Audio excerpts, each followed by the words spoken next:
Bonjour à tous. Je suis particulièrement ravie d'être sur scène avec Pascal, que je vais présenter dans quelques minutes. On est là pour vous donner des retours d'expérience concrets sur les modèles de plateforme. Ça fait plusieurs années devant cette audience qu'on parle de marketplace. Vous allez voir qu'aujourd'hui, on utilise un terme un peu différent et vous allez comprendre pourquoi. On va vous parler de plateforme. Le thème de la conférence cette année, c'est le B2B nouvelle génération. Et cette nouvelle génération passe par l'économie des plateformes. L'économie des plateformes, c'est finalement 3 modèles différents, pour faire simple. Un premier modèle qui sont ce qu'on appelle des échanges décentralisés ou des modèles peer-to-peer.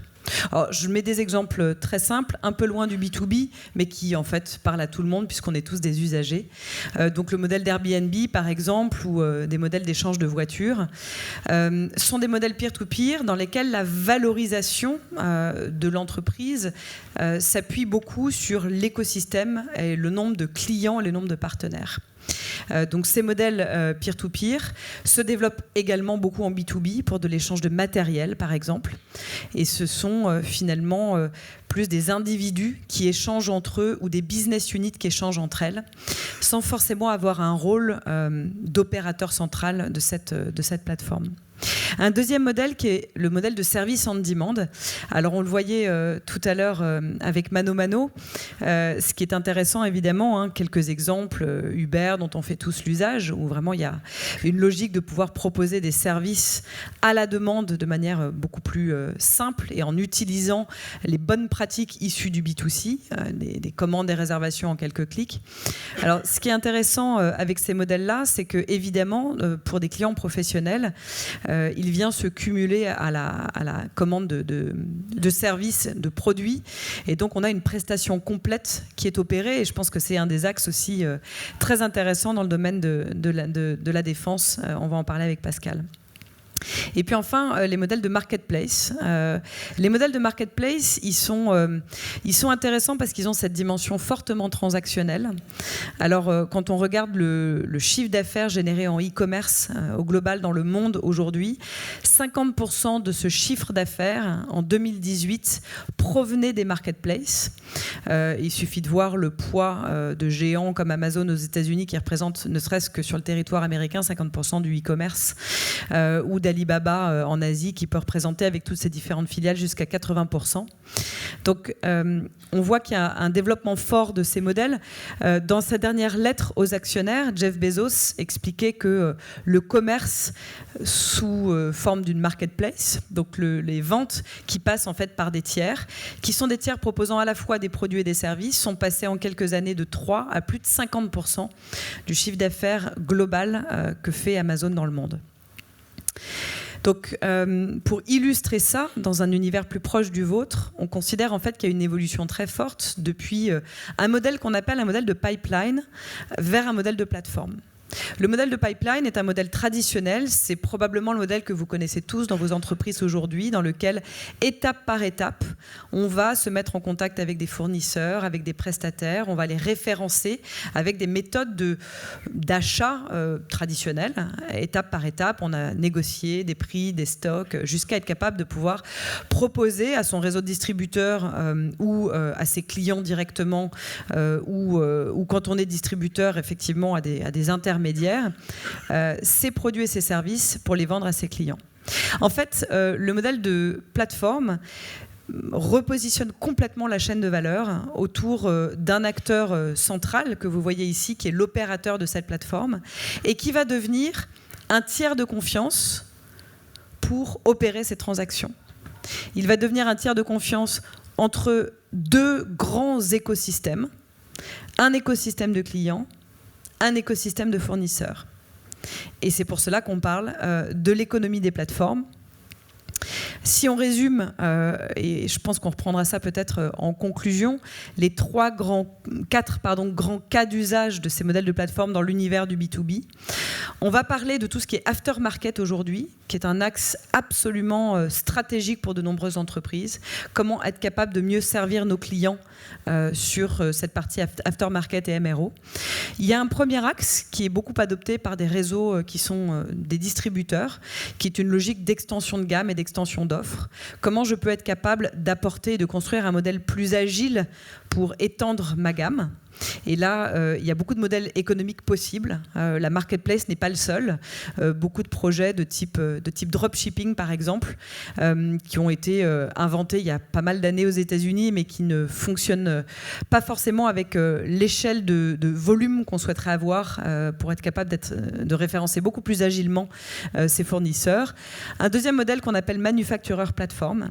Il s'agit là pour le coup non pas de distributeurs dont c'est déjà le métier de d'étendre leur offre vis-à-vis de leurs clients, mais il s'agit pour des fabricants de créer leur propre place de marché dans une logique qu'on appelle direct to customer ou direct to consumer, mais finalement en s'appuyant sur un réseau de distribution construit, solide, qui existe déjà et surtout sans le bypasser, ce qui est souvent un risque quand on est un acteur de l'industrie. Lancer ses propres outils digitaux à destination des clients est perçu par son réseau comme finalement une concurrence déloyale.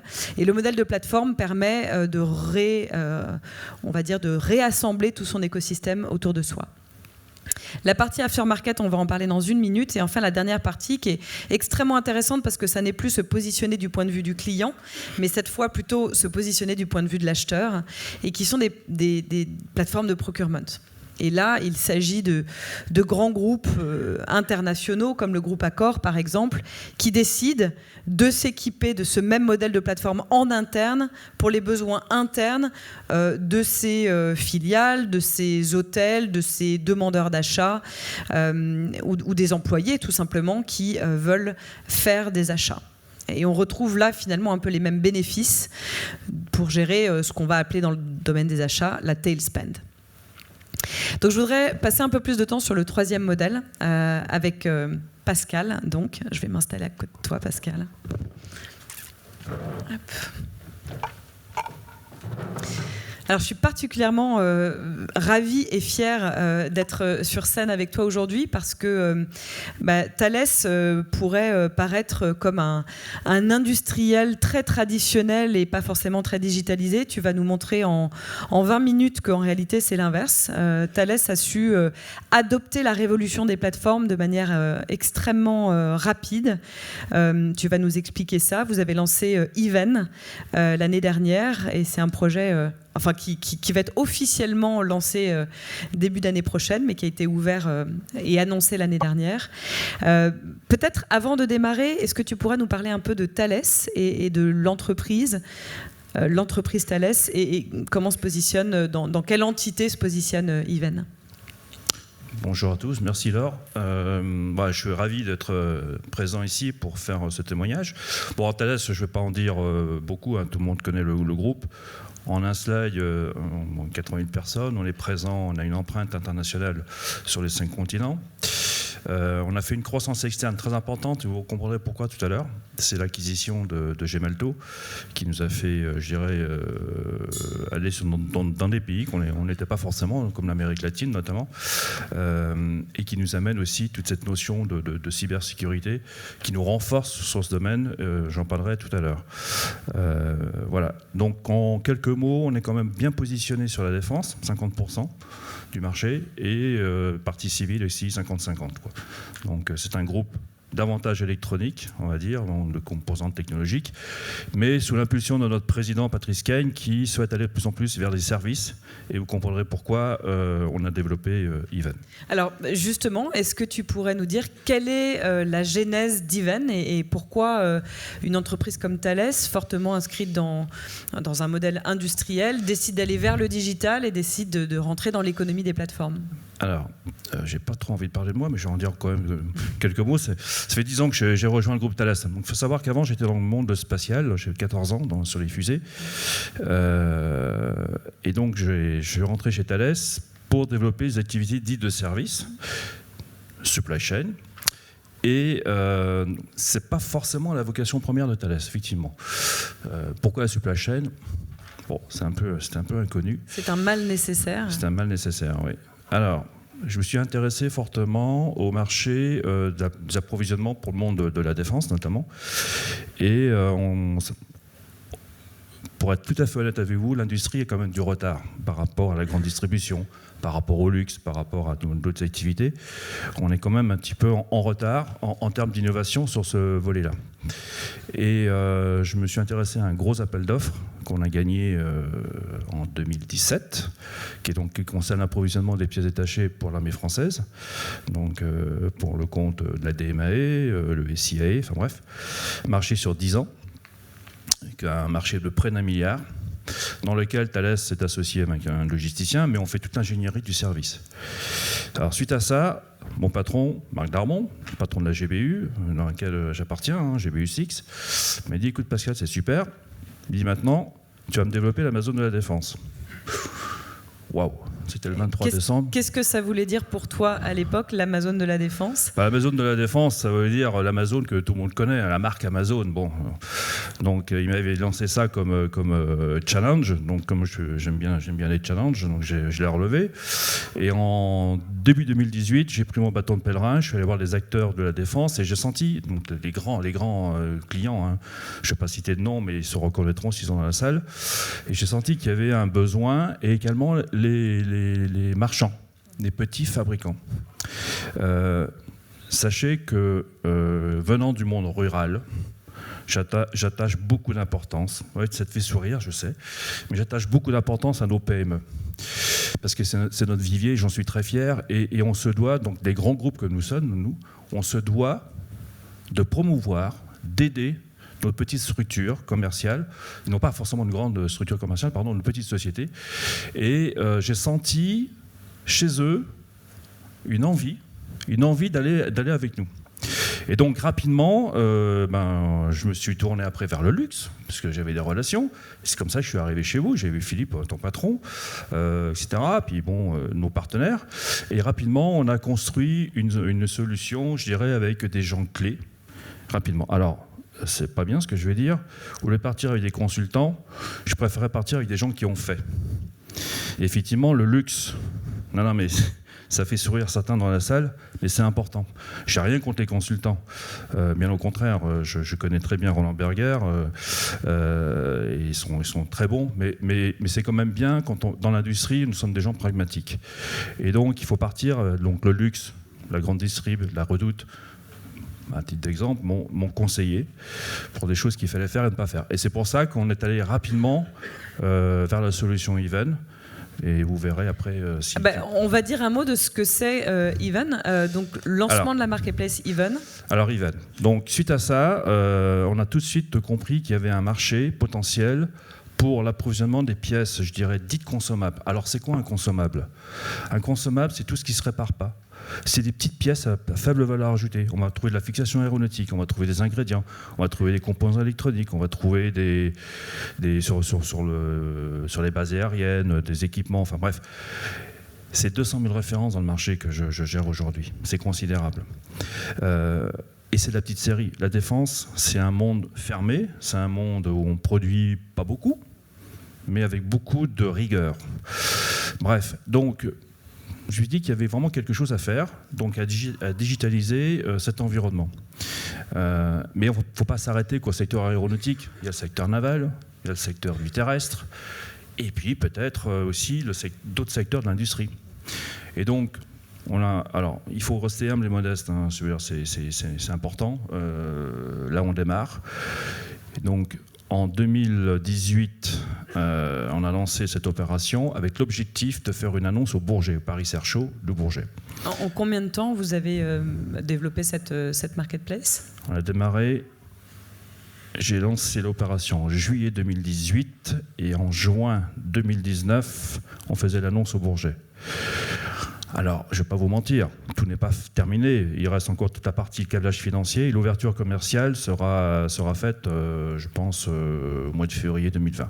C'est-à-dire qu'on pourra acheter à partir d'Even Ceux qui sont intéressés pourront aller sur le site et vous verrez comment c'est architecturé. Je voulais revenir sur ce que tu disais à l'instant. Ça me faisait pas sourire pour les raisons que tu crois. Effectivement, quand tu parlais du fait que le modèle de marketplace qui était très important pour vous, c'était de s'appuyer et d'équiper tout un écosystème de PME qui trouvent par là, dans le tissu économique français, un canal de vente. C'est une réalité. D'ailleurs, on a souvent lu dans des articles récemment que, effectivement, nous, on conçoit aussi chez Miracle notre métier comme une manière d'équiper des distributeurs, des industriels français et les aider à se battre à armes égales contre Amazon et pour permettre effectivement à tout un tissu économique local de vendre à travers leur plateforme.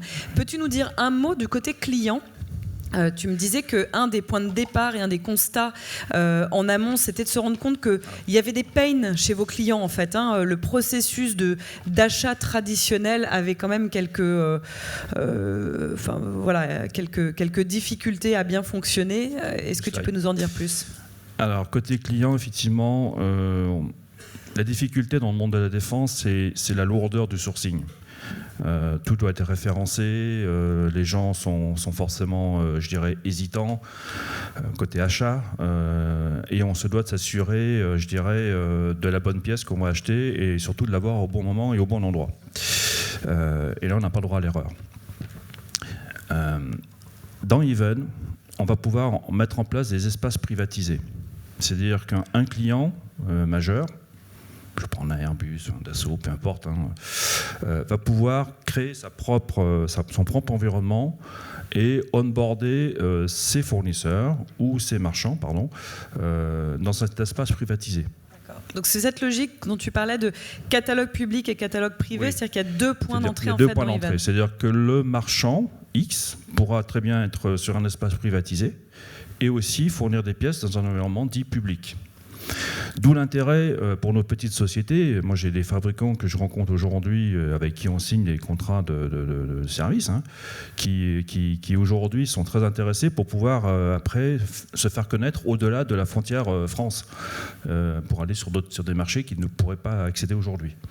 Réciproquement, côté Allemagne, c'est pareil. Aujourd'hui, on a beaucoup d'acteurs allemands qui souhaitent venir nous rejoindre parce qu'ils trouvent que l'intérêt est aussi de venir vendre leurs pièces sur la zone France. Donc ça, c'est un point, je dirais, qui est important. Je vais afficher peut-être pour qu'on regarde. Alors, pourquoi une marketplace, tu le résumais ici. Effectivement, il y a cet enjeu de mieux répondre et d'apporter une solution beaucoup plus digitale et beaucoup plus flexible au processus achat côté client. Quels sont peut-être pour afficher quelques visuels de cette marketplace Even, c'est une marketplace issue, comme on le voit, beaucoup d'expériences B2C, oui. Néanmoins dans le monde de la défense. Quelles sont les spécificités ?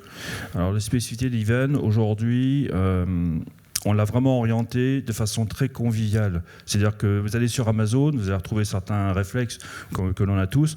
On les a adaptés à notre environnement de façon à ce que les gens qui vont acheter, ça soit aisé et facile et retrouvent la nomenclature. Alors on parle de NNO, numéro de nomenclature, autant un article, les définitions. Enfin, on a créé des moteurs de recherche qui sont suffisamment, je dirais,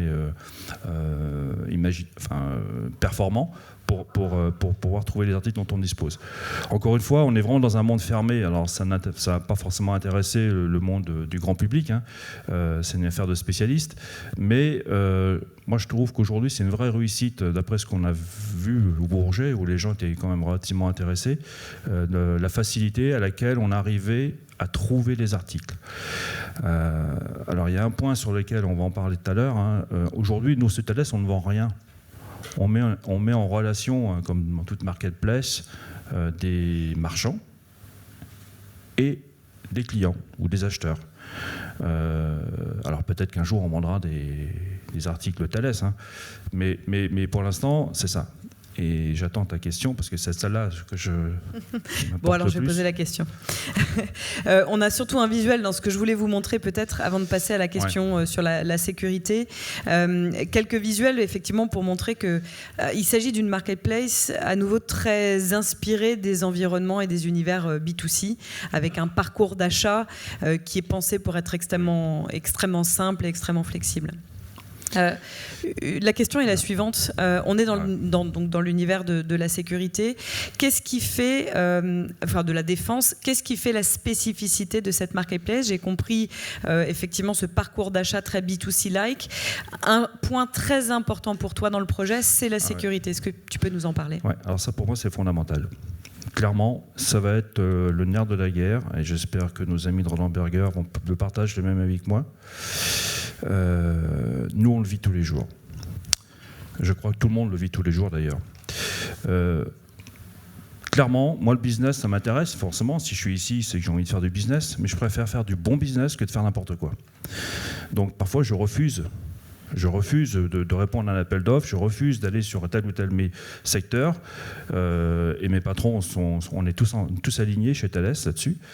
Pourquoi? Parce que il va falloir qu'on renforce. Mais vraiment, là-dessus, je suis très... On va me traiter d'ayatollah ou je sais pas quoi, peu importe. Pourtant, je ne suis pas... C'est un peu dans l'ADN de Thales aussi. C'est dans l'ADN, mais voilà. Donc, nous, on se positionne vraiment en tiers de confiance. Protection de la data, protection des transactions, la finance, etc. Enfin, aujourd'hui, du copyright, il y en a partout. Je vais prendre un exemple. Il y a 15 jours, sur Amazon, qui est quand même une plateforme mondialement connue, Jeff Bezos, vous avez tous entendu, Nike m'a dit moi je m'en vais. Pourquoi? La presse qu'on sait, dans la presse, il aurait peu confiance dans la plateforme Amazon parce qu'il se fait copier ses articles. Voilà, les engagements ne sont pas suffisamment gérés fort pour qu'ils puissent rester. Alors qu'il y a 2 ou 3 ans, c'était une marque, Nike, c'est une marque emblématique. Il y a beaucoup de raisons. C'est vrai que les problématiques de contrefaçon sont des choses qu'on constate sur des plateformes B2C. Ouais. Donc nous, comme on va donc livrer sur des bateaux, équiper des avions, donc la notion de navigabilité, pour ceux qui savent, c'est la certification des articles, c'est indispensable. On parle de traçabilité. Aujourd'hui, il ne viendra pas qui veut sur la plateforme Even. Il y aura une sélection des marchands, il y aura une sélection des clients. On est peut-être très dur, on se limite du business, mais je préfère. Alors mes gars qui sont avec moi me disent « mais Pascal, t'es trop dur ». Non, je préfère faire de la qualité que de faire de la quantité. Pourquoi? Parce qu'on doit se mettre au-dessus de la mêlée, donc garantir ces données, et de façon à ce que les gens, quand ils viennent... alors, on n'est jamais sûr à 100%, bien évidemment, il faut rester humble. Au moins, il y a ce degré de confiance, tout le monde doit l'avoir. Tu me parlais de blockchain quand tu as préparé cette interview. Quel usage? J'allais y venir. La blockchain, c'est un gros mot. C'est comme le big data, c'est pareil. Bon.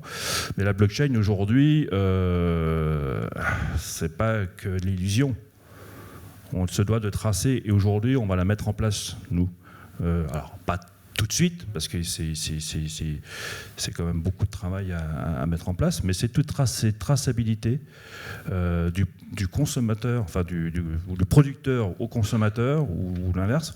On doit être en capacité de retrouver à chaque fois si l'article a été conçu comme fabriqué dans les bonnes conditions, avec les lots, etc. Donc ça, c'est important dans une plateforme de pouvoir, en cas de problème chez le client, de pouvoir remonter toute la chaîne. C'est un facteur sur lequel nous on va s'appuyer. Après, les services additionnels, on en a parlé depuis le début de la matinée. Une plateforme n'a de sens que si c'est que pour faire l'intermédiation. Ok, c'est bien, mais il faut amener aussi la valeur ajoutée. On va aussi créer pour nous des services professionnels pour les marchands en termes de notation, en termes de... Ils vont mettre des stocks en ligne ou des articles. Est-ce qu'ils vont tourner, pas tourner? On va leur amener de l'intelligence. Alors, c'est là où nous, la force de Thales, c'est de créer l'exploitation de la data. C'est un vecteur, aujourd'hui tout le monde en parle, et on le fait. Aujourd'hui, donc pareil côté client, on va mettre en place des algorithmes de prévision pour les commandes. Ensuite, une marketplace. Passer toute seule au milieu de la mare, ça n'a pas de sens. Il faut aussi qu'elle soit interconnectée. Hyper important, côté marchand, côté client. Parce que si le client fait 2 fois sa commande, pas d'intérêt, parce que vous avez tous un ERP. Le marketplace, elle doit être interconnectée avec le ERP. Côté client, bien sûr. Ouais. Voilà. Donc, il faut que nous soyons en push vers le ERP du client. Et ça, c'est un vecteur qu'on a pris conscience, qu'on va développer à partir de l'année prochaine, de façon à ce qu'on soit complètement sécure aussi à ce niveau-là. Parce que les risques, on parlait tout à l'heure de saisie d'informations, enfin les erreurs, ça arrive tous les jours. Bien sûr. Peut-être une dernière question, parce que je vois l'horloge qui tourne. Quel est l'impact? C'est quand même vraiment des nouveaux métiers, je dirais pour tout le monde, mais particulièrement dans une organisation comme Thales, chez un gros industriel. Quels sont les impacts sur l'organisation? Quelle organisation as-tu mis en place pour gérer cette marketplace? Alors l'organisation, petite équipe, sélection drastique des gens qui m'entourent, donc des gens motivés, très orientés digital, bien évidemment. Et puis aussi une sélection de partenaires très efficace, dont vous faites partie, Miracle, Webhelp aussi, bien évidemment. Je ne vais pas faire de pub sur scène, c'est pas ça. Mais une équipe, je dirais, ramassée, concise, de façon à ce qu'on puisse aller vite. Vous avez travaillé avec une agence web aussi, donc vraiment voilà.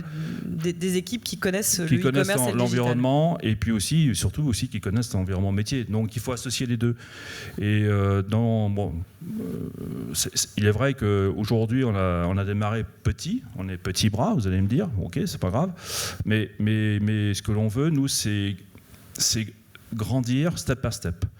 C'est-à-dire faire des effets d'annonce stratosphériques, et puis, bon, il n'y a rien qui se passe, pas très intéressant. Donc, on va y aller pas à pas. Donc, aujourd'hui, on ouvre en 2020, février, on va dire, commercialement, avec l'environnement aéronautique, donc fixation aéronautique, puis on va s'étendre à des consommables autres. On va ouvrir le naval, on va ouvrir le terrestre à terme. Après, en toute humilité, il faut à peu près 2 ans pour savoir si une marketplace va décoller ou va se cracher. C'est ce qu'on me dit. Je pense que c'est vrai. Je ne sais pas, à moins qu'on me contredise.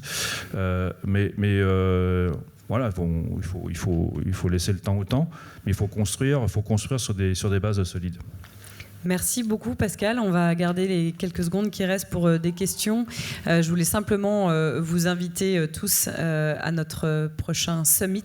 Miracle organise depuis 6 ans un summit dont le seul sujet sont l'économie des plateformes. Et donc lors de ce summit, si vous brûlez d'envie de savoir ce que devient Even dans 6 mois, eh bien dans 6 mois, Pascal, j'espère, sera à nouveau sur scène avec nous en avril. Donc c'est le 29 avril prochain pour parler des marketplaces avec des tracks 100% dédiés sur les modèles de plateforme B2B. Merci à tous. Merci Laure. Merci Pascal. Alors peut-être